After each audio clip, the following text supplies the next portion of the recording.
Hello world, and welcome to the June meeting of the Silicon Valley ACM SIGGRAPH chapter. I'm one of the members at large in the chapter. The chapter is entirely volunteer organized, and we do have several chapters in the Bay Area. There's the Silicon Valley chapter, which is this one, and there's also one in San Francisco, who just had an event yesterday. The Silicon Valley ACM SIGGRAPH chapter is part of ACM SIGGRAPH, which is an organization that is a special interest group in graphics.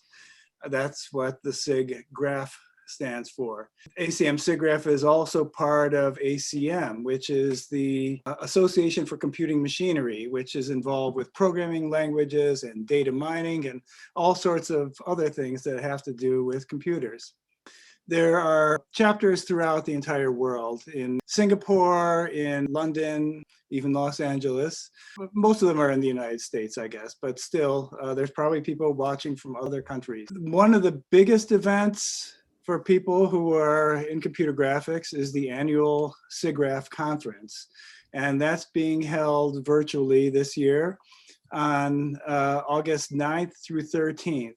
And if you have any interest whatsoever in computer graphics, this is the place to be virtually. One of these days it'll be real again, but you get 24/7 immersion in computer graphics and get a chance to learn about all the major advances in computer graphics and interactive techniques. Our chapter usually has one meeting per month.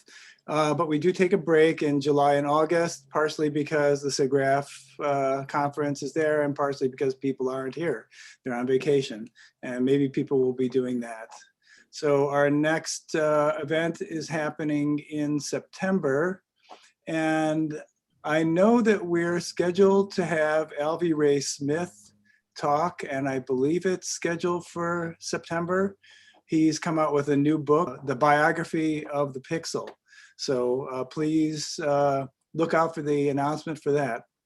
So without further ado, let's get into our main event tonight, the foundations of digital cinema as told by the Pixar pioneers. Once upon a time in the hamlet of San Rafael in the 80s, George Lucas had a crazy idea that computers could be used to help make films. He was inspired by some of the groundbreaking research showcased in technical papers at SIGGRAPH, the premier computer graphics conference, and contacted several of the authors. George then hired the leading researchers from the University of Utah, New York Institute of Technology, Bell Labs, Boeing, Cornell, and the like, forming Lucasfilm Computer Division to pursue computer graphics, digital sound, and digital video editing. They shared the vision that they could achieve the goal of photorealistic rendering and heart-melting character animation by using the right equations and talented animators. They were given the latitude to pursue whatever technologies they desired, including the design and manufacturing of specialized computer hardware.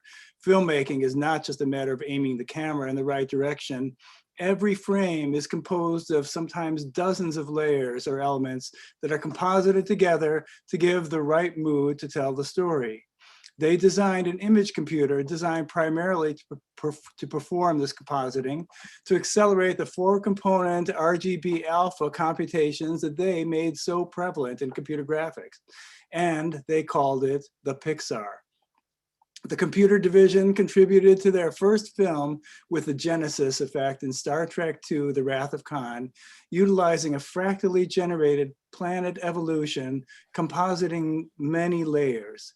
They also produced a jaw-dropping photorealistic still frame called The Road to Reyes, a double entendre visualizing the scenery in the vicinity of Point Reyes, California, as well as the name of their new photorealistic renderer, R-E-Y-E-S, Reyes. Eventually, George Lucas sold the computer division to Steve Jobs to focus on computer animation. They adopted the beloved name of their hardware to become the Pixar Animation Studios.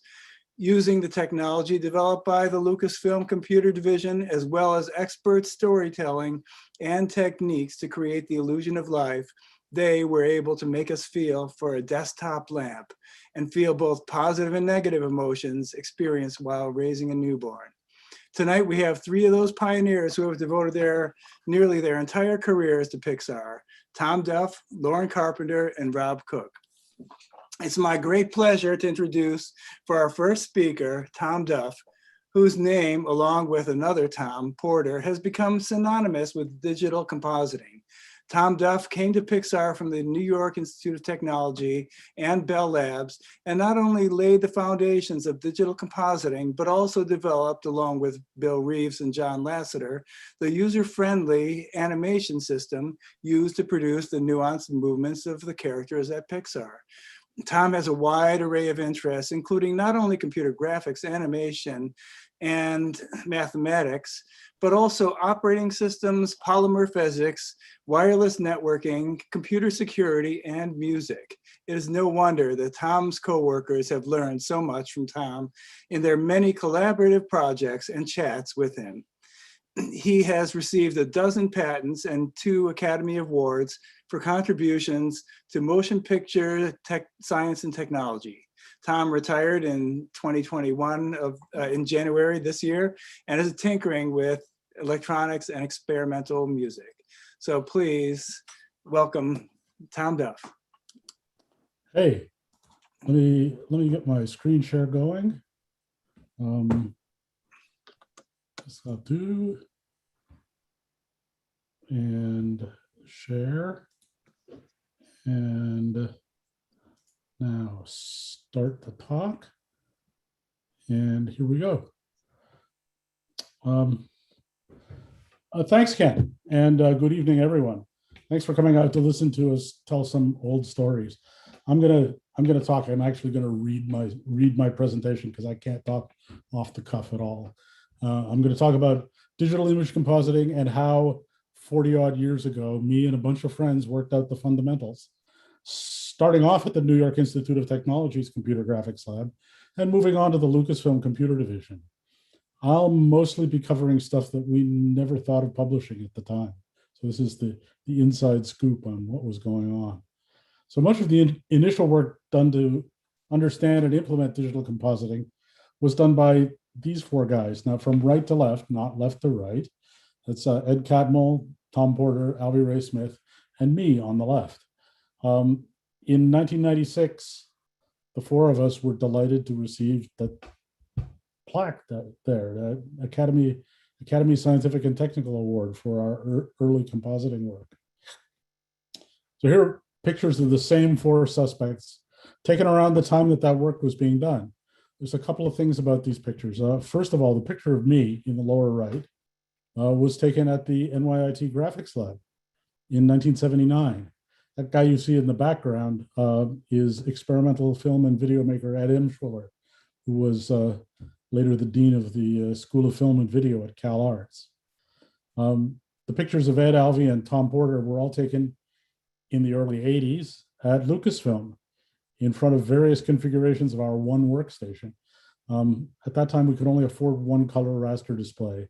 I mean, these things cost tens of thousands of dollars at the time. It was shared amongst all the computer graphics people in the lab. That display was remarkable at the time for having 32 bits per pixel and devoting 8 of them to the unseen alpha channel. That workstation was connected to this computer, which was called Dagobah, right? The Dagobah system, right? A Digital Equipment Corporation VAX 11780. At the time, this room-sized behemoth cost $350,000. Think of that as $1 million inflated for today. It had 1 or 2 megabytes of RAM, a 5 megahertz clock, and roughly 1 or 2 gigabytes of disk storage, and was the main computing resource for the whole company, for the whole of Lucasfilm. Modern laptops, by comparison, have about 4,000 times as much RAM, 1,000 times as much disk storage, run about 2,000 times faster, and bonus, fit in a briefcase. Pixar's current render farm, by comparison, is many millions of times bigger, whether you're talking about total RAM, disk storage, or aggregate CPU power. There's a story about this machine. By the standards of the day, as I said, Dagobah was a fairly adequate shared computer. But by 1982, it was kind of becoming certain that things of this size and cost were not the wave of the future, and that little computers under every desk were likely to be the way to go. We started to acquire some of the very first desktop machines produced by Sun Microsystems. Sun Microsystems. This was before Sun even had a coherent product line. They would send us CPU, RAM, and display boards, and we would mount them in card gauges, add a power supply, monitor, keyboard, and mouse, and then write all the software. I did the first version of the Sun Window system myself, starting from the ground up, starting with the interrupt routines and working up to the full window system.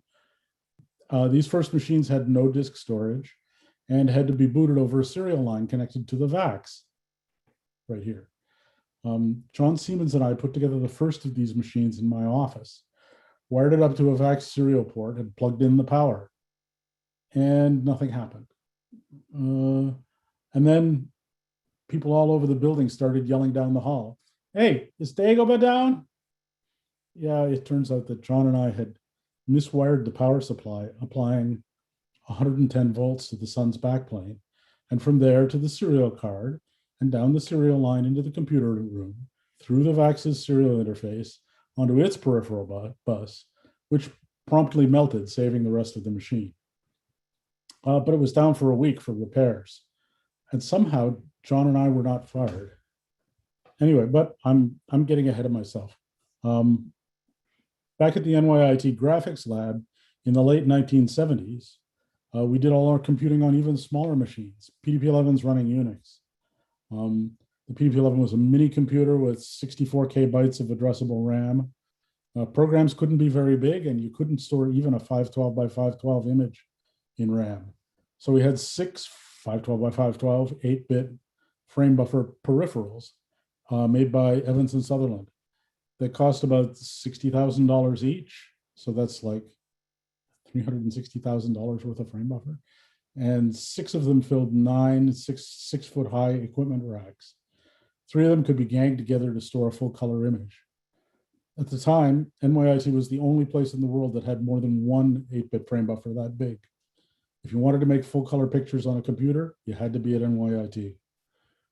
Having only 64K bytes of addressable memory, we could only run very small programs, as I said. Complex images were usually made layer by layer. You first render the background with one specialized program, and then in the same frame buffer, run another likely different program to compute the next layer, and so on, layer by layer. This could take a while. These machines were about 5,000 times slower than typical modern desktops. So imagine something that takes you a second to compute now would take the better part of 2 hours back then. The problem was, of course, that changing the background required burning a few hours recomputing the foreground. We had tried things like designating one image color in the new layer as transparent, and so not written to the frame buffer when reloading the image from a file. But it's hard to see how that could be made to work in an anti-alias manner. At some point, Ed and Alfie talked about the problem and figured out that if the program computing the foreground RGB values were to calculate and save pixel coverage information, which they dubbed alpha, at each pixel, they could redo the background and use the coverage information to blend the saved foreground over top of it. Sounds obvious now, but at the time, no one had thought of making anti-aliased mask information as an integral part of an image. At the time, the very idea of anti-aliasing was widely and wrongly viewed as too hard, too expensive, and in any case, fixable by increasing screen resolution. Yeah. I remember being in the room listening in when the alpha channel idea coalesced, and it was an exciting development. Having had the idea, Alfie designed the RGB alpha image file format and wrote the compositing program overnight. There was a lot of late night work at NYIT. We were all young, and exciting fundamental stuff was happening all the time.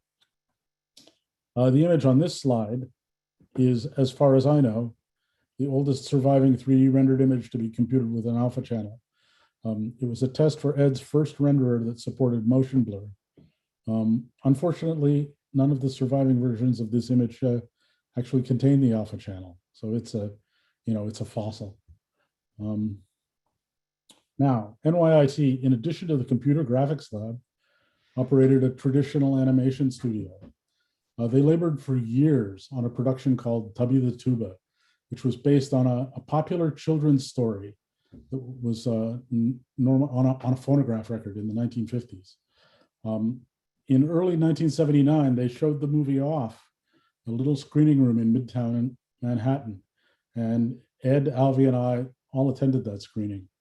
When people tell you that some film or other is the worst movie of all time, they probably haven't seen Tubby the Tuba. Ed's immediate reaction was that there was no way he would ever achieve his long-term goals if he was associated with the people that produced this mess. He started looking for opportunities elsewhere, and after being turned down by Disney, among others, landed at Lucasfilm in July of 1979, roughly. Later that year, September or October frame, Alvy and David DeFrancisco left NYIT. They couldn't go directly to Lucasfilm, but first spent a few months at JPL with Jim Blinn, working on animations for Carl Sagan's Cosmos series. What prompted their roundabout journey was that NYIT had a reputation for suing people who hired their valued employees away. And the sojourn at JPL was designed to be a smokescreen for their eventual destination at Lucasfilm. In December 1979, I took my dad for a trip to San Francisco. He was an invalid and couldn't really go anywhere on his own. I think this was the last vacation trip that he ever took. While we were there, I scheduled a dinner with Ed, looking for a hint that he might take me on at Lucasfilm. Without actually coming out and saying so, he made it clear that he couldn't talk to me as long as I was still at NYIT. So about a week after I returned from vacation, NYIT gave me a big raise, making it obvious what management thought I'd been doing in San Francisco. Fair enough. At that point, the only option I saw was I'm going to leave NYIT with no particular future in mind, and then call Ed up once I was clear. So one day in January, I delivered my letter of resignation after another long night working on something or other, and went home to bed, only to be awakened from a sound sleep a few hours later by the phone ringing. It was a woman who I didn't know. She said, "Hello, this is Susan Anderson. May I speak with Tom Duff?" When I assured her that that was me, she said, "Please hold while I put Ed Catmull on the line." And Ed got on the line and said that he'd heard I was leaving my job. NYIT management had called to threaten a lawsuit for hiring me away, which, as I said, he hadn't done. So he might as well hire me. And that's how I eventually arrived at Lucasfilm. So we all gathered at Lucasfilm's Building C on Kerner Boulevard, down by the bay in San Rafael, next door to Industrial Light and Magic. And we were joined by a small group of people from other labs, including a contingent from Ampex's digital imaging research group that included Tom Porter. Now, one of Tom's projects was to design image file formats and write programs to deal with them. Since our only frame buffer had a built-in alpha channel, it only made sense that the program that loads an image into it would be able to combine it in various ways with whatever was in the frame buffer to begin with. One of the questions we had to deal with was how to represent RGB alpha images. In particular, what should be the relation between alpha and RGB? There's two main choices that are illustrated on this slide. In either case, the alpha channel is an anti-aliased mask shown in the middle row, and indicates how much of each pixel the RGB channels cover. Either the RGB can be the color of the image before masking, as I'm losing my place. There it is, as in the top row, or it can be what's left after masking, as in the bottom row. You get the second choice from the first by multiplying by alpha. We usually called the first choice the unassociated representation because the alpha channel didn't necessarily have anything to do with the RGB image. The second went by many names. It was called either associated or pre-multiplied, self-matting, matted to black. Before we looked at it carefully, we couldn't see any reason to prefer one representation over the other. So Tom's image loading program supported both. Now, Tom thought of the alpha channel as dividing the image that it goes with into two areas, because that makes particular sense in the unassociated case, where, for example, the ocean is outside the continental region delineated by the alpha channel. When combining two images, their alpha channels between them classify the output image into four regions. There's inside both, inside the first but not the second, inside the second but not the first, and inside neither. Obviously, he thought, you can choose either source image to go in any of the regions, and that yields 16 different compositing operations. It's two choices each in each of four regions, as illustrated here. A problem is that the output images depend on the input representation. This slide shows the 16 possible combinations in the unassociated representation. But in the pre-multiplied version, regions where alpha is 0 have RGB also equal to 0. So in those regions, you get black if you use the outside part of that. If you use the outside part of that image. More perplexing, in the pre-multiplied case, the results of the 16 operations aren't all different. There's only 8 distinct operations. Not only are there duplicates, but as we will see, some reasonable possibilities are missing altogether, although we didn't know that yet. Tom showed these results around, and I spent some time thinking about it. My eventual resolution was that, well, in the pre-multiplied case, pixels where alpha equals 0 indicate that there's no image there. It's not a black pixel with a 0 alpha. There's nothing there. So you can't reasonably put it into the output image. Doesn't make sense to me. And nevertheless, in any of the 4 output regions, we might choose to put nothing at all, but we shouldn't think of it as coming from one of the source images. So in a region that's inside 2 images A and B, we can have A or B or nothing. So there's 3 different choices. Where we're inside A and outside B, we can have A or nothing. That's 2 choices. Where we're likewise inside B and outside A, you can have B or nothing. Again, 2 choices. And where we're outside both, all we can have is nothing with exactly 1 choice. And you multiply those possibilities together, and we get 12 binary compositing operators, which I enumerated and named.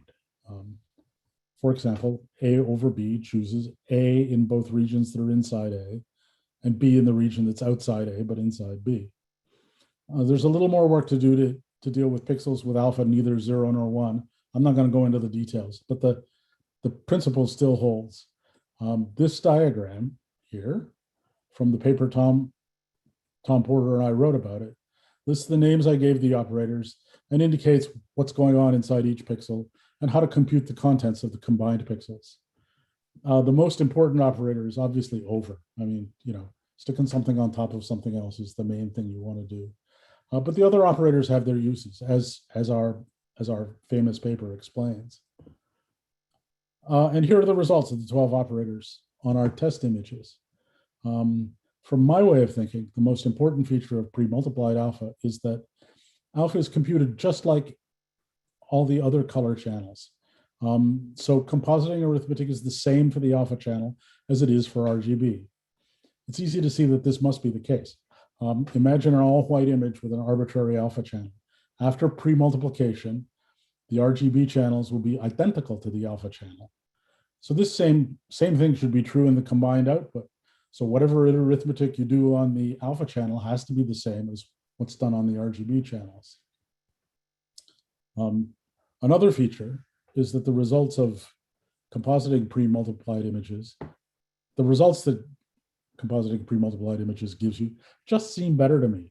The available operators are less like paint by numbers and more like decoupage.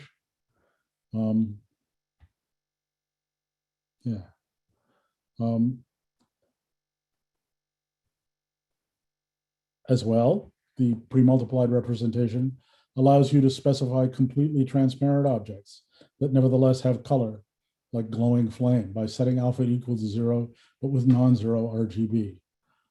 Such images are unrepresentable in the associated version because the RGB will be, if you divide through by 0, you get infinite RGB. I know I said there's no image where alpha equals 0, but in fact, the compositing arithmetic all works out just fine. Maybe I need a better explanation. Another feature of the pre-multiplied representation that strikes me as not so important, but that seemed compelling in the early 80s, is that pre-multiplying by alpha saves 8 multiplies for every pixel in a composite. When our computers could only do 500,000 multiplies per second, that was a big deal. Today, when they can do a couple of billion per second, I'm less inclined to worry about it. So these new compositing ideas debuted in Star Trek II, The Wrath of Khan in 1982 in the Genesis demo sequence, along with a lot of other new technology, including Loren's evolving fractal mountains, which I hope he talks about, the first particle systems, painted texture maps, the first rays-like renderer. It's hard to imagine what a sensation this clip was at the time. After we showed it to the producer, he turned to the VFX supervisor and said, well, we're going to have to redo the ending. The synthetic demo looked so good that it made the real thing at the end of the movie look lame. Another indication of its reception is they liked it so much they reused it in the next 2 Star Trek movies. So here's the clip, and let me turn the audio up. Well, I've got sickbay ready. Now, will someone please tell me what's going on? Computer, request security procedure and access to Project Genesis summary. Identify for retina scan. Kirk, Admiral James T.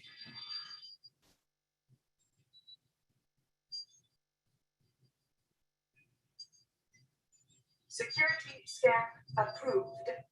Summary, please. Project Genesis, a proposal to the Federation. Carol Marcus. Yes. What exactly is Genesis? Well, put simply, Genesis is life from lifelessness. It is a process whereby molecular structure is reorganized at the subatomic level into life-generating matter of equal mass. Stage 1 of our experiments was conducted in the laboratory. Stage 2 of the series will be attempted in a lifeless underground. Stage 3 will involve the process on a planetary scale. It is our intention to introduce the Genesis device into a pre-selected area of a lifeless space body, a moon or other dead form. The device is delivered, instantaneously causing what we call the Genesis effect. Matter is reorganized with life-generating results.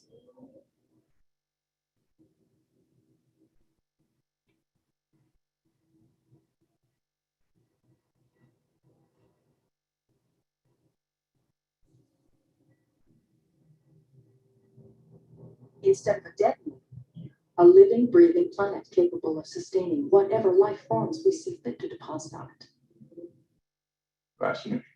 The reformed moon simulated here represents the merest fraction of the Genesis potential, should the Federation wish to fund these experiments to their logical conclusion. When we consider the cosmic problems of population and food supply, the usefulness of this process becomes clear. This concludes our proposal. Thank you for your attention. I love that every time I see it. It's so that's pretty much the end of what I have to talk about. Obviously, a lot of people contributed to the ideas here, and I don't think I've mentioned them all, but I at least have to point out Tom Porter, the people at Pixar Archives, and my old NYIT colleague Ephraim Cohen, who amongst them dug up most of these pictures. 45 years of documentation, photographs, and synthetic images. So thank you all for your attention. Thank you, Tom. I don't know what the world would do without alpha. Yeah. you know, my position has always been, yeah, somebody else would have figured this out probably within a few months. That Ed and Alvy and Tom Porter and I were in the right place at the right time. And in fact, other people pretty much had the right idea at the same time. Not worked out in as much detail, but Yeah, you had a whole algebra. yeah. Well, and of course, if you read my second paper on the topic, which was just published a couple of years ago, there's a whole calculus behind this stuff as well, and Very it's cool. pretty interesting. Well, thank you, Tom.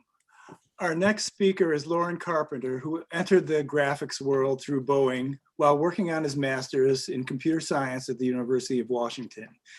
In the 1980 Electronic Theater at the SIGGRAPH conference in Seattle, the audience was blown away by Loren's fractal pioneering film about his passion for hang gliding called Vol Libre, inspiring the whole graphics community to tinker with fractals. Of course, the Lucasfilm computer division needed and hired Loren after seeing this movie. He perfected his software to create the fractal planet for the Genesis sequence in Star Trek II, The Wrath of Khan, which you had just seen, as well as the next 3 Star Trek movies. When the computer division morphed into Pixar Animation Studios, Loren became the first senior scientist. His innovative software implementing rendering and modeling algorithms for rendering and special effects still beat in the heart of every Pixar movie. Loren and 2 other colleagues were awarded in 2001 the only Oscar statuettes ever given for computer science.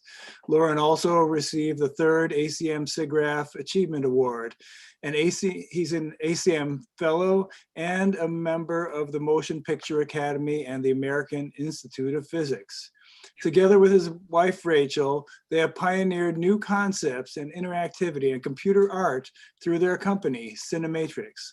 Loren, the ever-inquisitive scientist, has been known for his sometimes explosive, though calculated and controlled, experiments. And he retired from Pixar in 2014 and is currently designing instrumentation for the Institute of Noetic Sciences. So, welcome, Loren. Hi there. Not sure what you can see. I see Tom's background.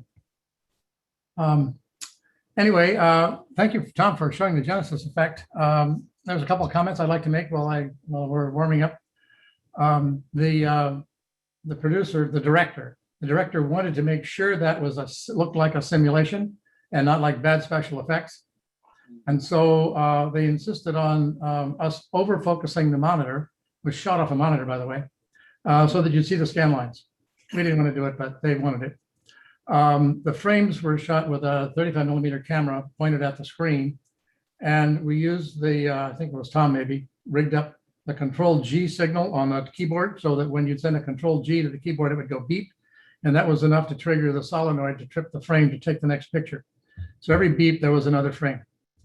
And that move that's in that show, I took that technology from Vol Libre.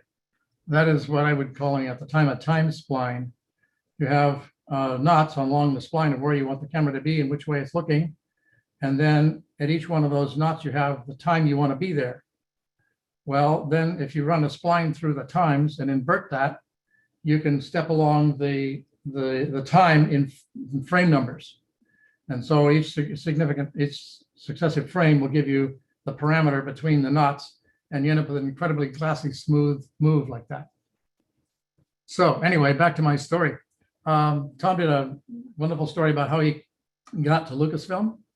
And I can relate my little story of how I got to Lucasfilm, because at the time I was a software engineer at Boeing in Seattle.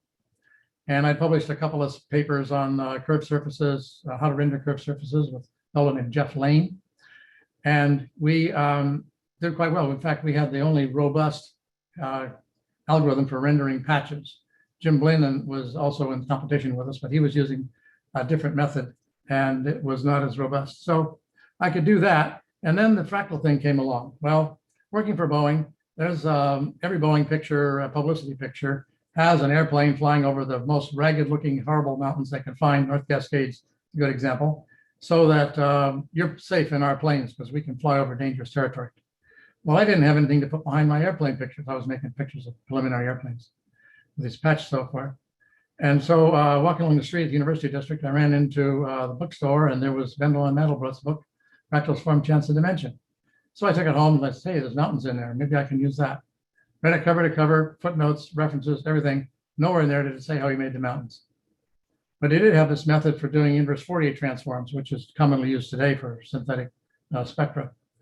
But that wouldn't work because I wanted a landscape that stretched off to infinity. And so I took the idea of the subdivision for the patches and added randomness to the splitting. And you ended up with equivalent of some sort of fractal device.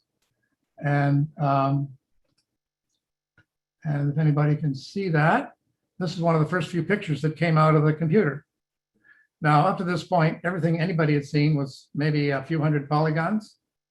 And this had probably 50,000 polygons in it. And they all made sense. That's Mount Rainier from the north. The black lump on the left is Little Tahoma, and the far back is Mount Adams.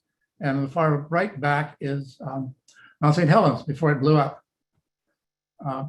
So this, when I saw this stuff coming out of the computer, like it totally blew me away. And I'd heard from the grapevine and attending SIGGRAPH that Ed Catmull was starting a computer graphics group at Lucasfilm. And I absolutely set my mind and heart and everything I could throw at getting into that group.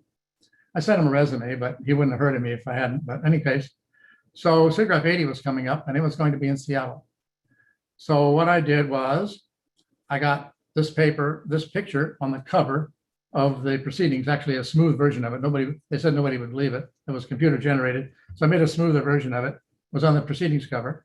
I had the paper in the proceedings. I had pictures like this scattered around the exhibit floor on anybody who had a monitor and a projector. I said, here, some pictures, show these. So they're everywhere. I had a friend with an inkjet printer who printed an enormous inkjet tapestry with one of my pictures in it hanging in the wall. I had the AV t-shirts, all with the pictures on that, and you just couldn't escape it. And so then, when the idea of how to do the fractal splitting arose, came up all in one snap in my head one night. I could tell that it would animate, because when you split a patch, you're using the edges and you can tell where the midpoint's going to be for the next smaller patches. But when you're splitting with random fractal stuff, things are going all over the place. Well, if the displacement at a midpoint was based on a random number, and that random number was a hash of the random numbers at the endpoints, then adjacent triangles would have the same random number at the midpoint and the same displacement, and you would get a continuous surface. So with that in hand, and a Z-buffer that I cooked up in a matter of a few hours, I built some landscapes with the triangles and started making pictures. Let's see. There's another, and so because I knew it would animate, I had to have something that proved that it would animate, because otherwise I would be hand waving. And so I created this little movie called Walle Libre. And this is some of the first parts of it. The teapot is in there just to show that you can have different kinds of objects in the same world. A lot of, at the time, renderers were built around a certain geometric primitive. They could only do polygons, they could only do quadrics. Well, I know how to do patches, and I knew how to do fractals, and so I put them in the same picture. Anyway, this little movie is 2 minutes long, and it's on Vimeo if you want to catch it. There's a pretty good copy of it out there on Vimeo. I showed it with my paper. Now, the way that worked was we had 3 papers at the session, SIGGRAPH. And the first paper was something completely different. And Don Fussell and Alan Fournier had also been working on fractals with Benoit Mandelbrot. And they had a different method using square subdivision, but they also had the math down cold. And so I suggested they go first. And so they went first and presented an excellent presentation of the math and what fractals are all about. And then somebody asked, well, can you animate this thing? Well, we're thinking about it. So I showed up as the last speaker in the session and presented my algorithms, which are really quite simple. And and perhaps even too simple in some cases. And then showed all the different variations of the kinds of fractals you could do with splitting algorithms. And then at the end, my friend had just arrived from the film lab with a 16 mm print of this film, and he put it on the projector and we ran it, and the audience went nuts. First standing ovation I've ever seen at SIGGRAPH, maybe the only one. So Ed and Elvie and David DeFrancisco and others were in the front row, and I knew they were going to be there. And so they couldn't not hire me. Now, I started at Lucasfilm in January '80. And by the way, I don't know what time I'm supposed to be done. We had a charter to digitize what ILM was doing, really, of the graphic side. And then there was the video and the sound editing as well. I was on the graphic side because I knew rendering. And we had this, ILM had this thing called a digital printer, an optical printer. You take 2 pieces of film and you run light through it, and you do the stenciling like the compositing and film like Tom Duff was talking about, to create a third piece of film that has an image embedded in it that wasn't there before. And they build up negative, with negative run multiple passes and stuff. And these things are extremely error prone because if you're off by 1 frame, it all dies. If the lab uses yesterday's chemicals instead of today's chemicals, it all dies. If somebody screws up and sends in the wrong strip, it all dies. So ILM was absolute master of getting this right. But on the other hand, it was a chore and it was error prone. So we decided that we were going to do a digital compositing engine. And Tom were working on the guts of that, the algorithms. And I was working on the hardware, the data flow systems for doing compositing algebra. And so we didn't know how to build this thing. We were software guys. So we sent out, we're going to create a proposal to send out to various hardware manufacturers like the flight simulator folks out in Sutherland, or computer manufacturers, Harris, digital equipment, or Motorola. What can you do for us? And we sent it out, but we had to put a name on the top of this thing, of this brains of the digital optical printer.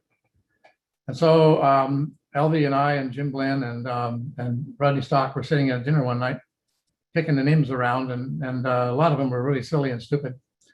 And Elvie said, well, why don't we just give up and call it what it does? It makes pictures. We'll call it a Pixar. And I said, well, no, wait a minute. We're all space geeks. Let's call it a Pixar, because it sounds like something from out of this world. And it stuck. And so that was the name. We went on this proposal. We sent it out, and everybody came back and said, either you can't afford it or we can't build it, because it had a huge amount of memory and it had also a movie frame. And so we gave up on that idea and hired a few more engineers, and we built the Pixar image computer that was referred to earlier as a compositing engine. It also was very good at any kind of painting or stuff. We used it to paint out the wires in Howard the Duck, probably the first digital painting done in the film. Anyway, that's where Pixar came from. It was the name of a machine we didn't build. Then it became the name of a machine we did build. And then when we started the company, to sell those machines. We sold hundreds of them to medical researchers and so forth for CAT scan reconstruction and stuff, and government agencies for looking down to the ground. And then the laptops and the desktops and the microcontrollers and microcomputers caught up to us. And we decided to totally focus on animation. Now, everybody in the company that was in the graphics side, at least, was there only because we wanted to make a computer animated movie. All this other stuff was a means to an end and building tools and stuff. So we became Pixar Animation Studios and sold off the hardware. No, I don't know how much time I have left, but there's a couple of stories I got to tell in here. Right at about the time we were done with our tools, and George Lucas had hired us to build tools for ILM. We had a renderer, we had compositor, we had laser printer, laser scanner. We had a video editing system that was pretty good, became the basis of the Avid. And so George's bean counters were saying, why are you paying this guys? They got what you want. You can just have them write manuals and let them go. And we got a little nervous with that kind of word going around. And Ed and Elvie were doing a fabulous job of keeping us protected, making up all kinds of stories and stuff. Like, for instance, there's a story where the CEO of Lucasfilm, not George, says, all right, we got to cut staff here. I want you to have on my desk tomorrow morning the names of everybody in your staff who I can let go. So next morning, Ed shows up, hands him a piece of paper. There's one name on it. It says Ed Catmull. I was if you're going to make me do that, I'm not here anymore. And that sort of set them back a bit because they would have 0 departments because we all would have split and formed another company around Ed and been in competition with them. So they gave up on that idea. Let's see. So meanwhile, there's all this uncertainty, like, are we going to live? Are we going to die? Are we going to have to find new jobs? And so about that time, Rob Cook was at Caltech taking grad courses with Al Barr and others, Jim Kajia. And he came back with some wild stories of guys having unlimited access to liquid nitrogen.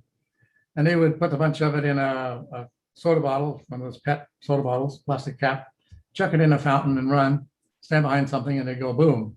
And make a really loud boom because it would uniformly split the plastic. So I came back with these stories, and we did a couple of those just for kicks. But I said, wait a minute, I can use this to make a rocket. It doesn't have to be boom. It doesn't have to be shrapnel. It doesn't have to be a safety problem. So we got one of those Alhambra water bottles, big plastic cooler bottles, and hot glued 3 pieces of PVC pipe on the side, built a stand out of a cable reel and 3 pieces of threaded rod. So it would slide up and down on the threaded rod, put some, fill it with half full of water, put some packing tape over the mouth, put a piece of flannel, like a washcloth on the cable stand, set the bottle down on through the rods onto the cable stand, and then propped it up with a stick and a string.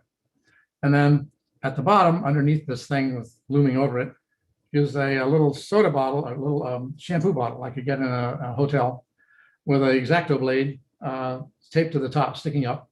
And one braid sole would fill it with liquid nitrogen from a styrofoam cooler and screw the lid on and set it under the bottle. And then we'd all run back and pull the string. The bottle would go thump. The knife would cut the plastic. The little plastic bottle would float around inside, bob around in there, and explode. When it exploded, the volume of the gas inside increased, the pressure increased up to about 150 psi in the top half of the bottle, pushing the water out the bottom and sending this thing spiraling about 40 feet in the air. It was extremely amusing, and we did maybe a dozen of those. And then one day we wanted to see just how much pressure it would hold. And so we had an air compressor and a pressure gauge, and we had one chained down in the back lot and cranking up the pressure. And one day it went, and the chain broke. It just went pew, flying through the air and heading off towards the ILM parking lot. And we heard it bounce a couple of times and went over and looked, and it had hit a windshield. One of the editors working late, Jay Ignaszewski, we apologized and got him a new windshield. I don't know how much time I have left. I have one more thing I can tell if I have time. Somebody text me. I'm going to tell anyway. You got 5 more minutes. Oh, good. This is just enough. So that building that Tom showed with the balcony and stuff, Rob and I had an office in there on the 2nd floor on the corner and right across the hallway from Ed. And down at the other end of the hallway was the receptionist, Dorothy, a very lovely woman. And she would have on occasion a jar of cookies on her desk and a small bowl for quarters, because we were a block or so away from a cookie manufacturer called Unknown Jerome's, which was based in the Canal District of San Rafael, close to ILM. The ILM guys knew about it quite well.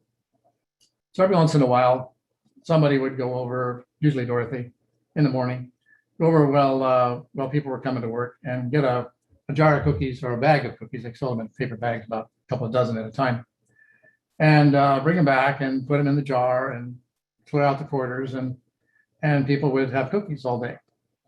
Well, one afternoon, Rob and I were in our office, and I'd like a cookie. So I went down to the hall, into the hall, and looked in the jar, and there's no cookies. We're kind of busy. You want to walk over to the cookie place and get some cookies? No, I don't think so. Let's see if we can get somebody else to do it. Well, in those days, we had this VAX that Tom so graciously showed you the picture of. And our interface to the VAX were text terminals, 24 by 80. This text line. So basically, it's like VI on a screen or a shell. You either get one or the other. So some people ran Emacs. But I gave up on Emacs because I went to another installation and they didn't have all my hotkeys, and I was totally dead in the water. So phooey, I'm a VI guy from now on. Anyway, these terminals were made by Hewlett Packard, and they had, I think Hewlett Packard, and they had a lot of programmability because they were intended for things like insurance offices, where you would be filling in forms all day and such. And so they had a function keys at the top row that could be, you could load macros into them, strings. Now, being as how we were running Unix in those days, way before Linux, we had the source code of Unix, and we compile it every once in a while to make it better. So the Unix command, there are two Unix commands that we use on occasion. One is write. So everybody's terminal had a number, and we could write to that terminal like a private chat, and to show up on their screen, and we could have a conversation. And it was also WAL, W-A-L, which is write all. So you could like, hey, the system's going down in 10 minutes, log off and get your stuff saved. So we had those two commands and said, well, wait a minute. Now I have the manual on this terminal, and I have the escape sequences that load text into the function keys. So what we did is we came up with a string to load into the receptionist's function key that said, WAL, 3 cookies at my desk, the text string. And then there was another text string that we sent, like a escape sequence, we sent to her terminal that triggered the typing of the text string that we just loaded into the function key. So basically her terminal all by itself typed out, hey, 3 cookies at my desk. And everybody in the building stampeded to her desk. And when they got there, there were no cookies. And somebody said, hey, I'll go get some. And sure enough, we had some cookies. And later on, we apologized to her because she was quite confused about the whole thing. But there's a lot more stories. Rob and I have a whole series of crazy stories about how the Android Walle B was created. And I don't know, we've probably got 3 hours worth of material here. So I think I will transition to the next speaker, Rob, and thank you for your attention.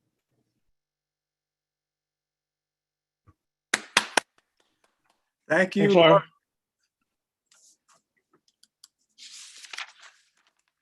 Hi, everybody. I'm gonna. Rob, can I give you an introduction first? Oh yeah, sorry about that. Okay. I just needed to bring up my cheat sheet. Yep.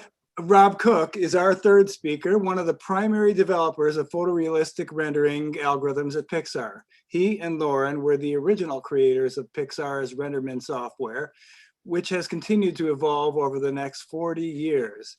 He invented distribution ray tracing, unifying in one rendering algorithm the effects of motion blur, depth of field, and anti-aliasing. He was the first to do programmable shading, which became a core capability of modern GPUs. Rob has been the VP of software development at Pixar. He's run 2 startups, served on the board of several companies, and was even hired by President Obama to help fix government technology. Rob receives his BS in physics at Duke and an MS in computer graphics with Don Greenberg at Cornell. In 2001, he and his 2 colleagues received the first Oscars ever awarded for software. He has also received both the Computer Graphics Achievement and the Stevens A. Coons Awards from ACM SIGGRAPH, and has been elected to the Academy of Motion Picture Arts and Sciences and the National Academy of Engineering. Rob retired from Pixar in 2011 and is currently consulting for several companies and doing some creative writing. So, Rob? Hi. Good to see everyone, or at least all your names, and several I recognize. It's good to people I haven't seen in a long time. So I want to tell you a little bit about the backstory of how I got to Lucasfilm, and then some of the sort of shading and sampling side of the rendering story. And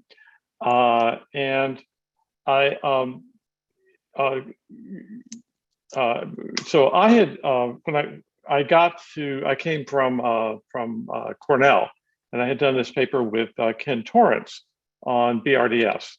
and it was based on some work that Jim Blinn had done, that he had used Ken Torrance's his work. It turns out Ken Torrance was at Cornell, and so I did this paper on making images look more realistic. And it turns out that one of the early hires at Lucasfilm was Jim Blinn.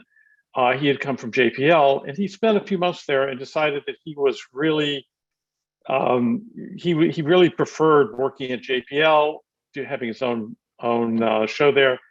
And so he had reviewed the paper and told Ed and Albee, hey, you should look at this. So unexpectedly, I had no idea. You should look at this guy. So I got a call from Albee out of the blue, and flew out, interviewed, and a month later I was there, the last one of the original group to join the crew. And so, well, Loren had really worked on, we had several problems because we were looking at, this is a time when computer graphics looked really, really very, very simplistic. And the idea, I don't know why George Lucas believed that we could make something that could be like a special effect that wasn't like, you know, really fake looking computery. But he did. And there were several problems we had to deal with. One was complexity. You know, things were a few polygons, a few primitives at the time. And Ed and Loren had figured out it's like, we need to do 80 million polygons. That's crazy. And Loren was working on how do you do that? Because you can't do that. I mean, look out at the real world, it's got all kinds of stuff there. And if you can't do that, then you can't really get started. So he did that, and he was really working on all that before I even got there. And I was working on the sampling and the shading problems. So on the shading, first of all, let me see, let me get my, there we go. You know, we had color science that we knew about. We had reflection functions going off of micropolygons and some physics thrown in there. And the reason I did this at Cornell was I'd been a physics major, and I was sort of not sure what I wanted to do. And it wasn't until I came across computer graphics that I was like, well, okay, that's the first thing I've seen. I really want to do that. And it was sort of by chance that I'd done that. But I ended up making this picture. And this is my favorite picture I've ever made for two reasons. One is it got me my job at Lucasfilm. And the other is there were very few reflection curves around at the time. There was one manual someone at Purdue had done with dozens of them, but mostly you just didn't, the data wasn't there. But one of the pieces of data was lunar dust, which was from a sample that Buzz Aldrin had brought back from the Apollo landing. And years later, managed to get him to sign a copy of this picture, which so that's another reason it's my favorite picture.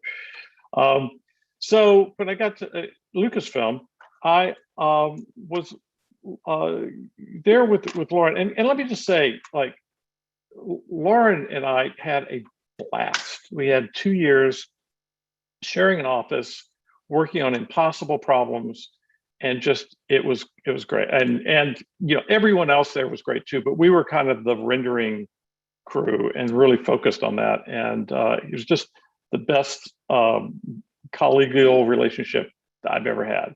It was just a joy. And a little story to tell as we're, Loren had told some stories.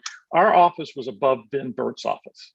Ben Burt did the sound for what was called Revenge of the Jedi at the time.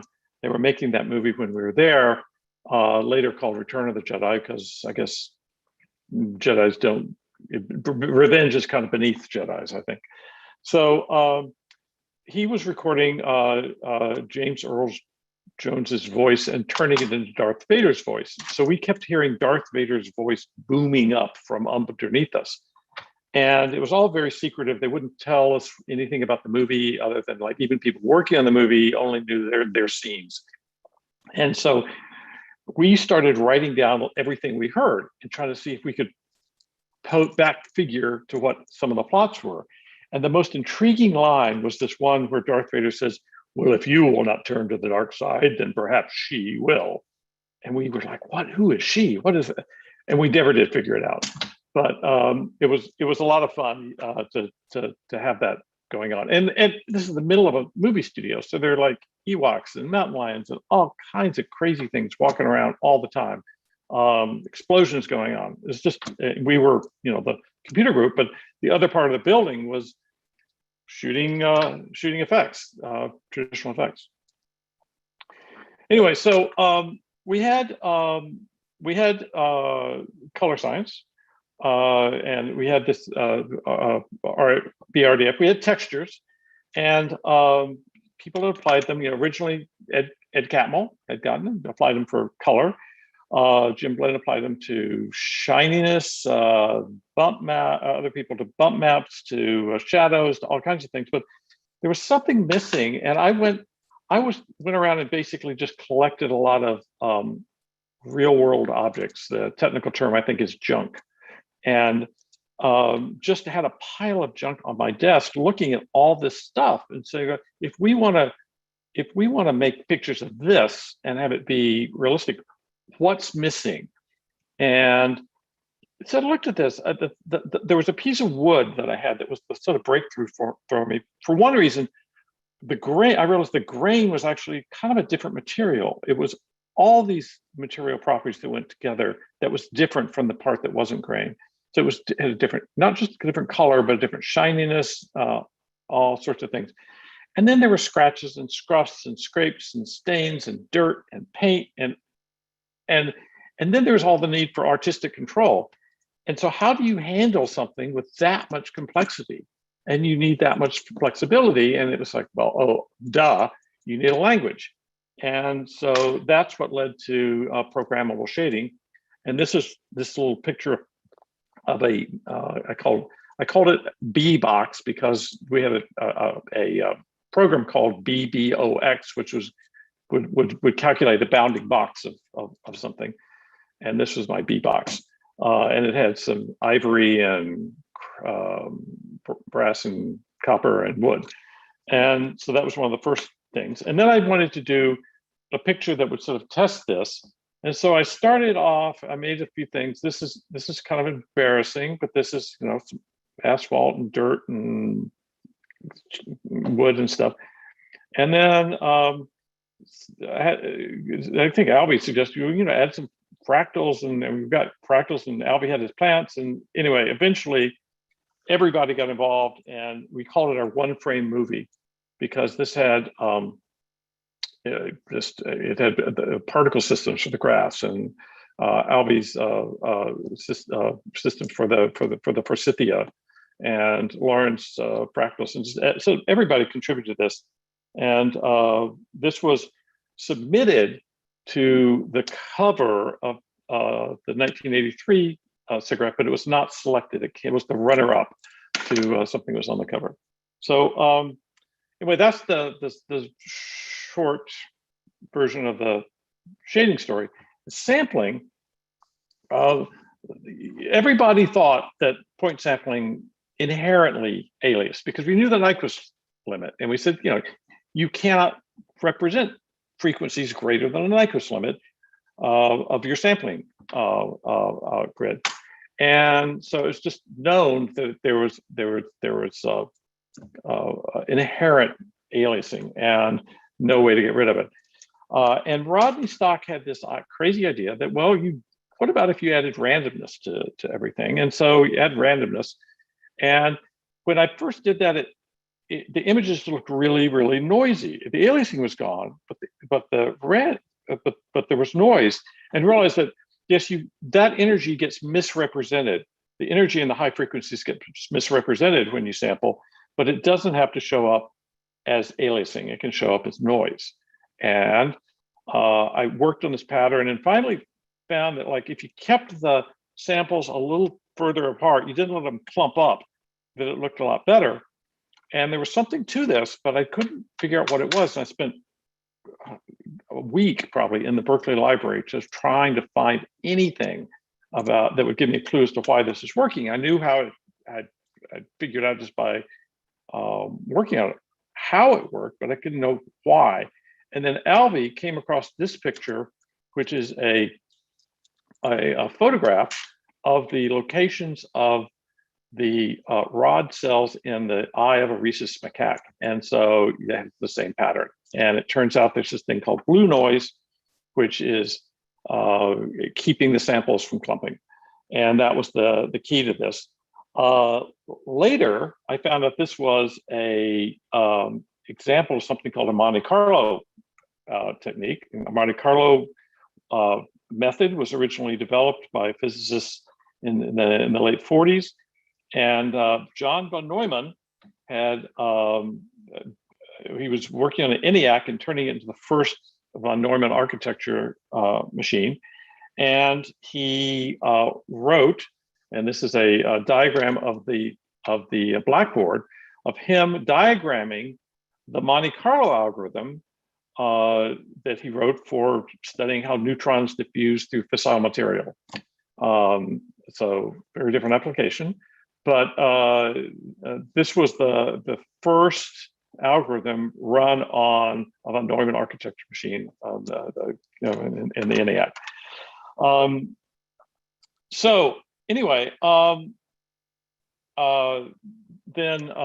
so after got the sampling working, was going to apply it to time. Tom Porter realized I was going to add a whole bunch of other samples. He realized you don't need to add more samples. Just take your existing samples and give them random times, and it worked beautifully. I was stunned. I couldn't believe that was going to work. And then I thought, well, what are the other things we need? We needed motion blur. We needed, and the reason getting point sampling to work was so important is we were going to build hardware. We're going to, and if you just have to do a calculation at a point, it is so much easier than integrating over multiple dimensions of whatever the scene is. So the next thing was, and I remember sitting in my room at night and realizing, okay, well, suddenly realized this could work for depth of field. That was the other thing. We had to match, if you want effects to look not fake, not pasted on, your virtual camera has to match the real camera. So part of it is the shutter opens, the shutter closes. So you have to simulate that with motion blur.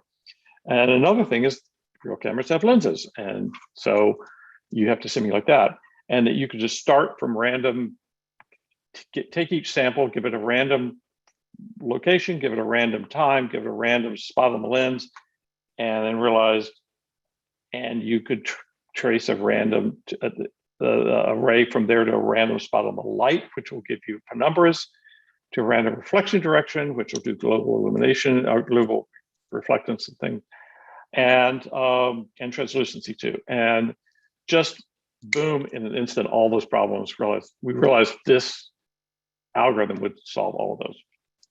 So here's some of the early examples I made. Just make sure it would work with some motion blur of one cube going through another. Just make sure that all the, it wouldn't mess up in the the visibility.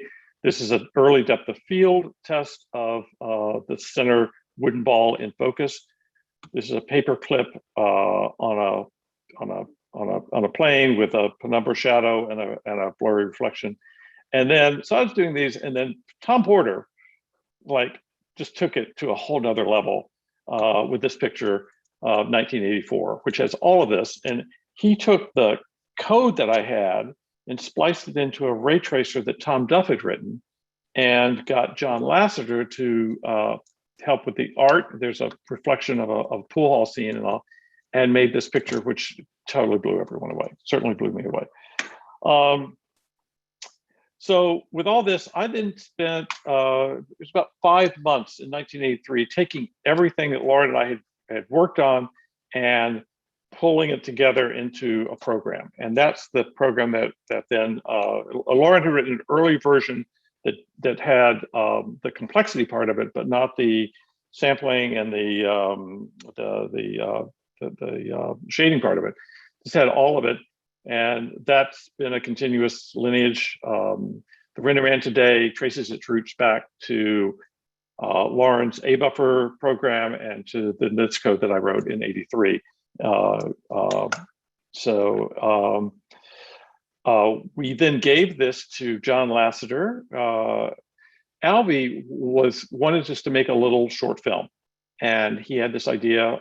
He directed this for Andre and Walle B, that you all know. And so, and we told John, just go ahead and just animate things, and it'll just apply the motion blur fairly automatically.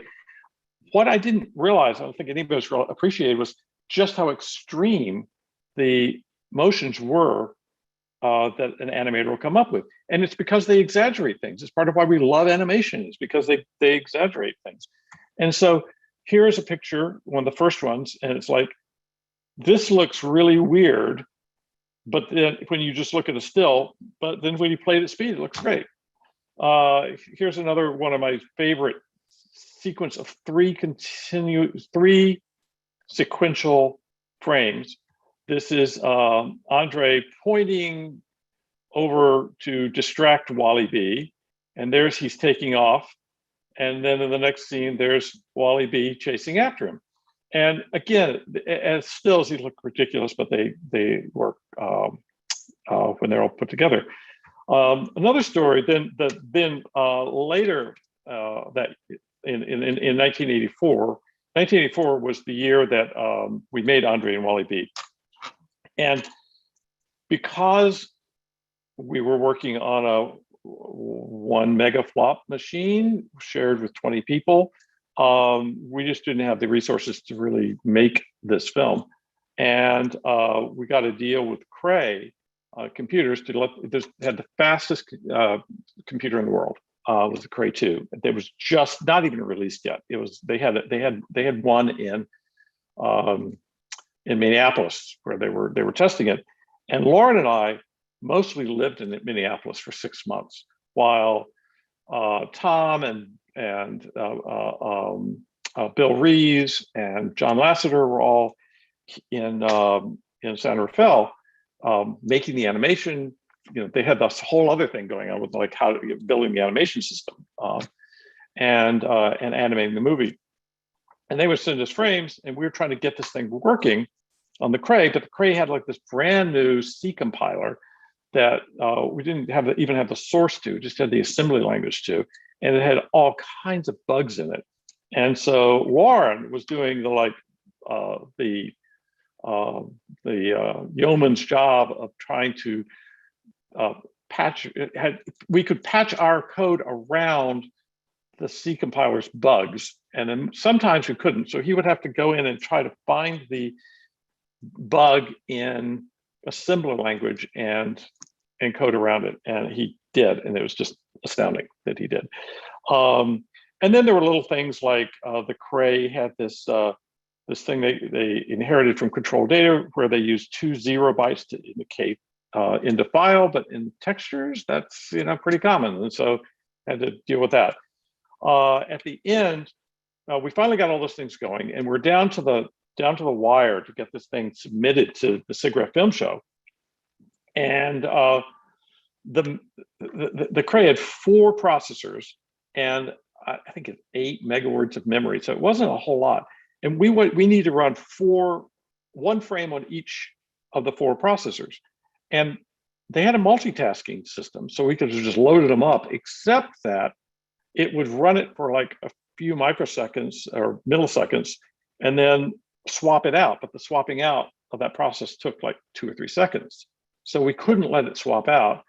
And the programs grew over time. So we were manually pausing programs.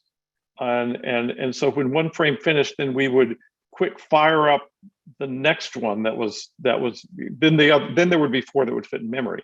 But as it got near the end of it, we would have to manually pause and everything. So we got 4 hours sleep in 6 days doing that at the end.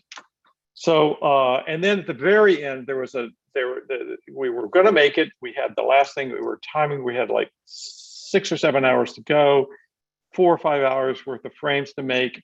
and the crate started crashing, and it crashed and it crashed. And they finally had to bring it all down, diagnose it. It took them 3 or 4 hours to figure out that there was a data general machine on the front end that was sending spurious interrupts that was bringing the machine down. They shut off the data general machine, and everything worked fine. But at that point, we had an hour worth of time left, and we had 4 or 5 hours worth of frames to do. So that's why in the 1984 SIGGRAPH, the Andre and Walle B film had a section of about a second or two that was just line drawings. So, and then we gave this to Dennis Murin, who's one of the best effects supervisors on the planet, amazing eyes. And we were doing because they needed to suspend for this effect in Young Sherlock Holmes. A stained glass man jumps out of a window and chases this guy. And there's hundreds of pieces of stained glass, and they had no way of doing it. There's no way to suspend that many pieces of stained glass. So we got John Lasseter to animate it, and we rendered it. And so in doing this, we had the motion blur, we had the right lens and everything. And I suddenly realized there's the face, there's the sword, and it would make sense to do a rack focus from one to the other.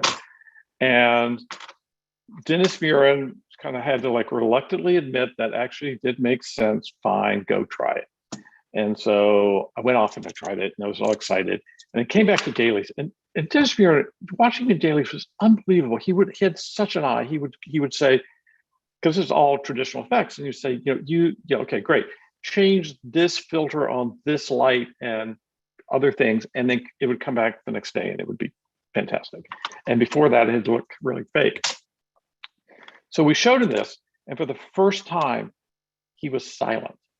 He sat there for 10 seconds went by, 30 seconds went by, a minute went by, and he just sat there silent, which is really, really strange.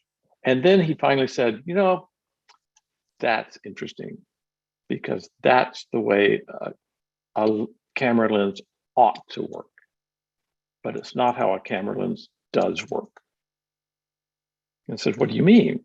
He said, well, physically, when you change focus, you're changing the distance from the lens to the film plane, and that changes the magnification a little bit. Said, oh, we can do it. So went back and came back a couple days later and figured out, and it was 1,500 pixels wide, and it was 3 pixels difference. I don't know how he picked it out, but in that minute, he noticed something was wrong. He'd never seen this before. This is not even possible that this would ever happen. And he figured out that's what's wrong and diagnosed it. So anyway, came back, showed it to him, and he said, yes, that's how a film camera lens does work. But I've decided I'm the only one who will ever notice, and I like the fact that this is the way a camera ought to work. And so we left it in the film, in that effect, with a perfect camera, not the actual physical camera.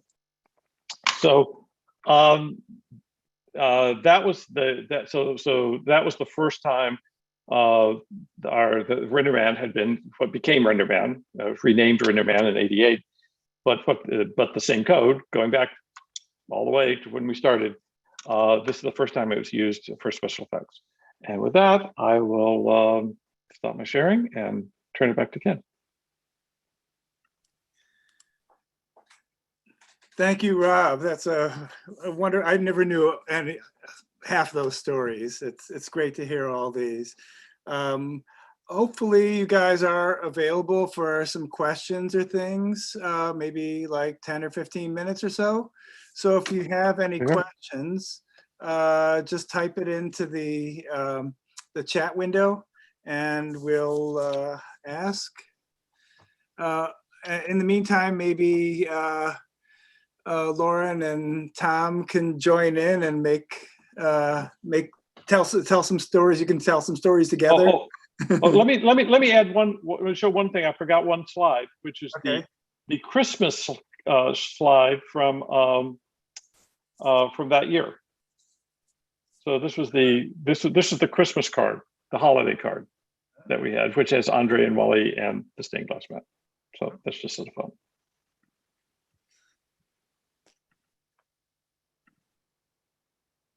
Okay, that's it. You saw it, right? So Joan Collins has a question. Where does everything, where did render everything you ever saw come from? Okay, I'll take that. So I've been interested, obsessed, you might say, with hidden surface algorithms since working on my bachelor's degree at the University of Washington. I was a commuting student. I'd go work at Boeing and go in the middle of the day, take a class, come home, or take a class, come back to work, come home. I had it rigged so that I would go to work every day at the same time and leave every day at the same time. But some days I'd be taking classes. They liked that because they knew when I'd be there, and I worked 40 hours a week. Well, on the way back to my car, there was an engineering library, and there were Jim Blind's thesis and things like that in there. And I became fascinated with the whole idea of hidden surface, making a picture with a computer. And so there's my master's there was this paper at the time called 10 Characterization of 10 Hidden Surface Algorithms, something like that. And I knew them all cold, and they were basically polygon algorithms. And it boiled down to sorting. You sort an X, you sort an Y, you sort an Z, pick your order, and come up with an algorithm, and you have a polygon renderer. Well, they're oftentimes fairly messy with list management and error prone because of that, hard to get them right. And we had a Sigma 5 computer, which is basically like a VAX, but it's a little slower, and 32-bit. And so I resolved to write a renderer that would run on this little computer with maybe 16 kbytes or something. So the whole idea of a small working set became important. And basically what the renderer was very simple. It was a scan line renderer as it tracked edges and created visible segments and created segments in the scan line. Then it used a Z buffer to resolve the visibility of the segments. So you can throw the segments away. There's no list management at all. You don't have to worry about sorting in X. The Z buffer takes care of all that because it's basically a radix sort in X. And it produced pixels, and it worked well. And I got my my project done and graduated. Well, that taught me the necessity of a working set. So after that, at Lucasfilm, we needed anti-aliasing, and so the idea of an A buffer came along. A buffer is called A buffer because it's area averaged anti-aliasing buffer, or ACE. That's basically an 8x4 mask at each pixel, and you take instead of cutting the scan lines, you cut it at the top and bottom of the scan line, so you end up with a 1 pixel strip. The 1 pixel strip is then chopped into 1 pixel squares, and then you resolve the visibility in that square using masks for the partial polygons. Works really well. It's about 2-3 times slower than a regular scanline renderer, and it gives you 32 pixel or 32 subsample sampling, but it doesn't do motion blur. So we use that for the Genesis sequence. There's no motion blur in there, and we had to come up with a better one.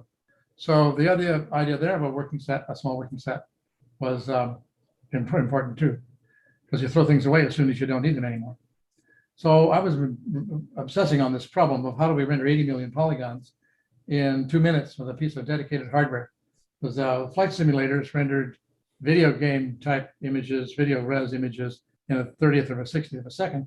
But if you let the same amount of hardware, the same $500,000 of electronics, grind for 2 minutes, you ought to be able to make a really good picture. So the idea is, how do you organize a hidden surface algorithm to fit on a piece of hardware that's going to run for 2 minutes and not break?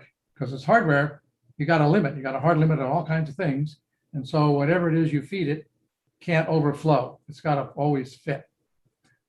So I was chewing on this problem, and I knew all the computer science literature for lists and data structures and sorting algorithms and everything. That's totally internalized it all. So one day I was at a Point Reyes, the Point Reyes Peninsula. We have a national seashore out here. It's very lovely. If you ever get to this part of the world, go check it out. And I was standing in the surf, just sort of meditating in the surf, letting the water just crash over me. And the whole pipeline just dropped into place. So the first thing you have to do is take any kind of geometry you want, whatever it is, fractals or patches or quadrics or polygons or meshes, grind it down into a common geometric form, like what we call the micropolygon.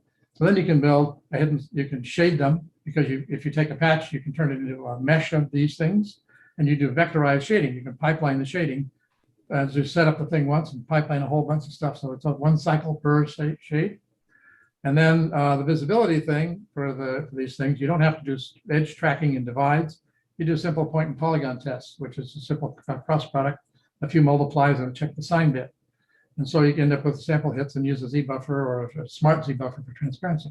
So there's just 3 chunks in the pipeline, but shading is in the middle, which is kind of heretical, because why would you spend all that money shading on something when you're going to throw half of it away? Well, it turned out that it was a big win. And so standing in the surf, I said, well, this thing can render everything I've ever seen, and it can render everything I ever will see, everything I ever saw. So why don't I just call it rays? Because here I am standing in the surf and point rays. And that's where it came from.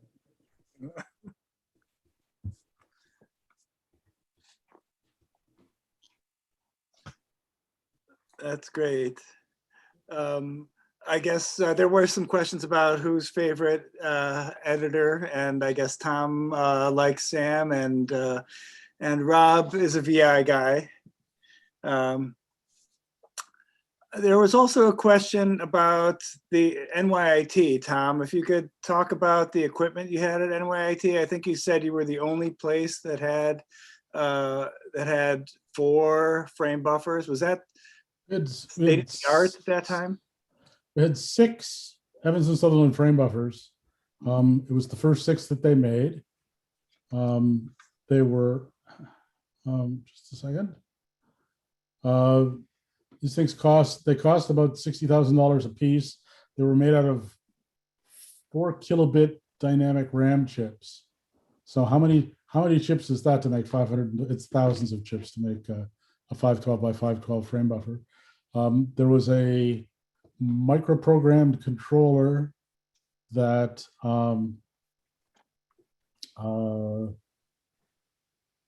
that generated the video from those things, and there was a way, and I can't explain how that worked.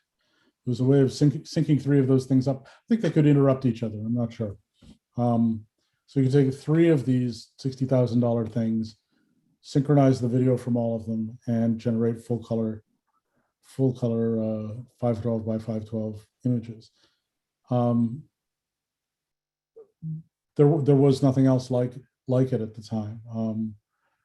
The only color frame buffer I know of any sort that predates that was the frame buffer that Dick Shout built at Xerox PARC, which Alvy Ray Smith had worked on. And that was built out of 4K shift registers before 4K DRAMs were even available. So it had the so shift registers are convenient for generating video because you want to scan the pixels out in order. They're not so convenient for changing the image. Basically, if you wanted to change something in the thing, you had to wait for the pixel to come around and then zap it as it went by. But yeah, I mean, the question is, were they state of the art for the day? Absolutely. There was nothing like it anywhere else. Who funded this? Where'd all the money come from? Sounds like it was really expensive. Was this all? Yeah, the New York Institute of Technology was a diploma mill, basically. It was it was a school that was designed to make money, and the fellow that operated it had his name was Alexander Shore, and I miss him mightily now. He wanted to be Walt Disney. He wanted to make cartoons. That's why he built this animation studio and worked on Tubby the Tuba. He had no talent for it, but he had money from his school, and he siphoned off a fair bit of the money and used it to finance the graphics lab. People talk to his controller about this stuff many years later, and he said, "Yeah, the financing was always pretty fishy, but again, it was the only place in the world where there was money for this stuff. I mean, the University of Utah, up until 1976 or so, had had lots of money from ARPA to do real-time computer graphic simulation stuff, and they had produced the various Evans and Sutherland flight simulators from that. And then ARPA said, "Okay, we got what we want. That we're not going to spend any money on that stuff anymore." And everybody who was doing that work had to scramble to find places to go. And Ed was lucky enough to land at New York Tech because Crazy Man wanted to make cartoons. That's great.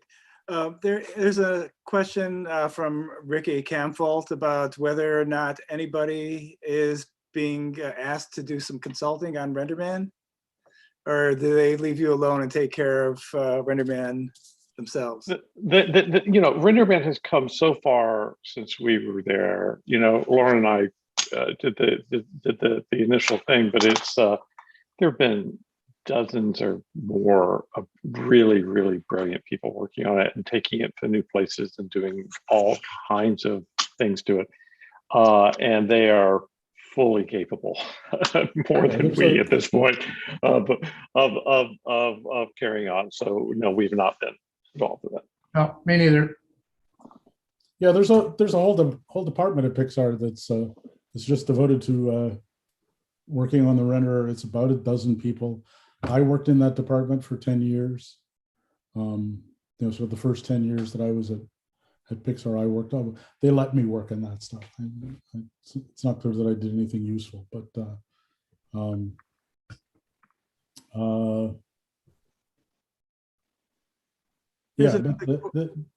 there's lots of development work going on. There's a big department that handles it. Pixar still uses it for all of its in-house rendering. Go ahead. I was going to say, and it's still used for the majority of special effects. There was, I think, something like 17 years in a row where every picture nominated even for a special effect Oscar used it. It just because it came out and it just was no one has seen anything like it. So it's been dominant for Pixar movies and for special effects for a long time, ever since. Besides the fact that the anti-aliasing is perfect, and you have a tremendous amount of control, all the processes in there are linear or constant time. So if you double the number of polygons, the number of patches, the number of characters, number of pixels, the number of any shaders, whatever it is, you double it, it runs twice as long, or maybe less, not quite twice. So, and you can't break it. You can feed it the entire world and you can't break it. So it makes it really, really valuable to studios because they can totally trust it. It'll always work. Yeah. This was Loren's brilliance in this too, and by handling this complexity problem, it had to be linear if you're going to deal with the sort of things that, and now 80 million micropolygons is small compared to what actually happens. So that was the key thing that sort of opened up the door for everything else. They said, if you can't do that, look at the picture behind Loren now. If you can't do that, like my backyard. Yeah.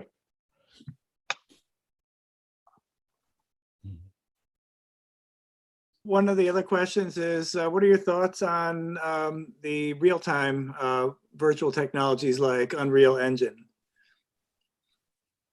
Well, I have a 3090 in my machine over here. All right, how'd you get one? Blows me away. I want to tell you though also that when we started, we knew all about ray tracing and what it could do. Turner Whitted had produced a lovely picture in '79 and a little movie. And we also knew how horribly expensive it was and the fact that the working set was the entire model. So even however clever you want to be, you can't really do a decent ray tracing image unless you have an enormous memory, which we didn't have. So we knew someday we would probably do ray tracing. for special effects. But meanwhile, we needed something that would work now. And it turns out it took about 40 years. And now a lot of things are being done with ray tracing, especially the fancy lighting that people can do now. They used to have to put in hundreds of fake lights to get something to look right. Now you just turn on realism and you just tweak it a little bit and you're done.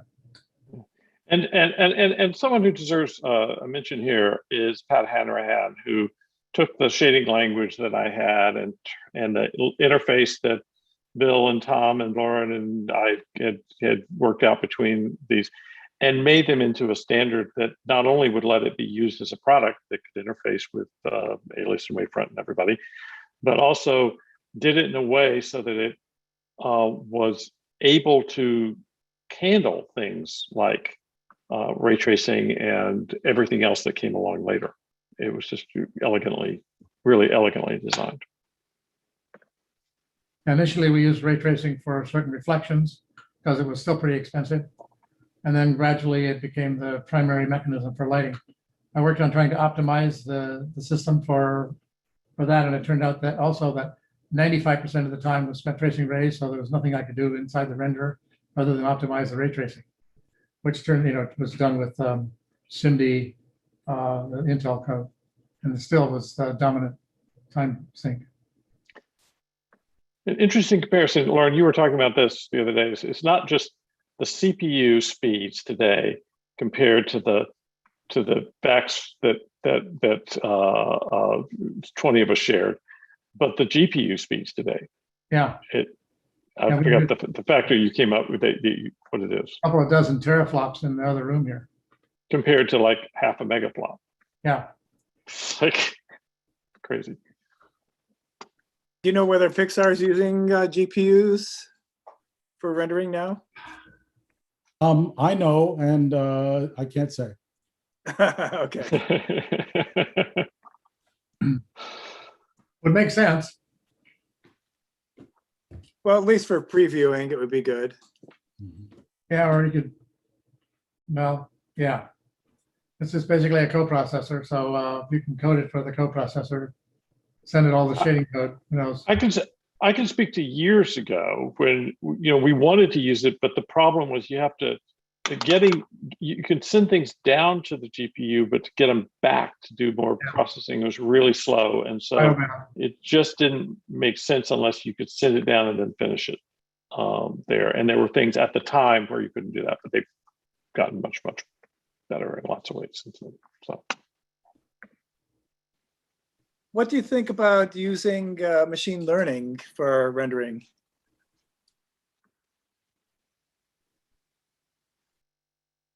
I've not thought enough of that. There's probably something there. I mean, there's people working on that sort of thing. Not something I'm actually interested in. Mostly it's Too old. I doubt you'd have the control. Yeah, it seems like the biggest problem is generalization. You can specialize it for one particular thing, but making it work for everything is a little bit more difficult.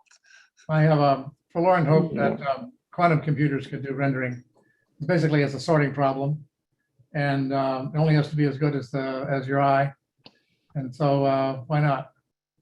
The question I have with this is, this is an artistic process. So there is a human creating a story, creating every little aspect of this. And so our emphasis has been on trying to make the artist be more effective, giving the artist better tools. If you want to replace the artist with artificial intelligence artist, good luck. Yeah, we actually use machine learning stuff to do noise reduction these days. The PR-Man, as it is now, traces rays to do everything. The ray tracing is kind of expensive, and tracing enough samples to get a decently converged image is very difficult. And we have fairly elaborate machine learning stuff that is trained on image pairs, an image computed with a few samples, an image computed with enough samples to converge it, and tries to learn the mapping between those things. Works pretty well when it works. Unfortunately, there's a department full of people whose job it is to catch the cases where it doesn't work and figure out how to fix them. You say this is going to get better and better and better. I mean, this is, a lot of the machine learning and everything's going to get better. There is a question of how do you keep artistic control over it in a good way, but it's just going to get more powerful as time goes on. That brings up one other question I have, which is about deep fakes for things, because the rendering is getting so good, you just can't tell whether or not whether it's simulated or not. I think to the degree you can, it's going to be soon that you can't tell. I don't think you're going to be able to do any degree of authentication, of image analysis. And the only way you could do is to somehow authenticate where the source came from. This came where this came from. Is the only way to tell that. So a little side comment on that. Yeah. Only as good as the source. Yep. Well, I think we've gone about an extra 15 minutes beyond, but we want to thank you, Tom, Loren, and Rob, for presenting this, being so gracious to offer to do it within the last month, and you got some great material together. Thanks for asking us. It was nice to see these two. I don't get a chance to see them that often. I mean, they're both in California. I'm in New Jersey right now, so we don't see each other very much. I still live in California, but are you going to stay in New Jersey? No, my grandchildren live here, and we're here spending the summer with them. We own a house in New Jersey. Another good thing about having worked for Pixar, they've been very nice to me, and I can afford a second house. So we're here for the summer and then back in California. Good to see so many familiar names and faces in the audience, and in particular, Tom, it's great to see you. Loren, great to see you. Sure. Well, I'll see you. What a wonderful time we had together. Yeah, indeed. Magic. One of these days, we'll see each other at SIGGRAPH again. You might. Yes, let's hope so. All right. Yes. Well, good night, everyone, and thanks very much. Night, everyone. Thanks for hosting. Okay. Good night. Bye. Bye.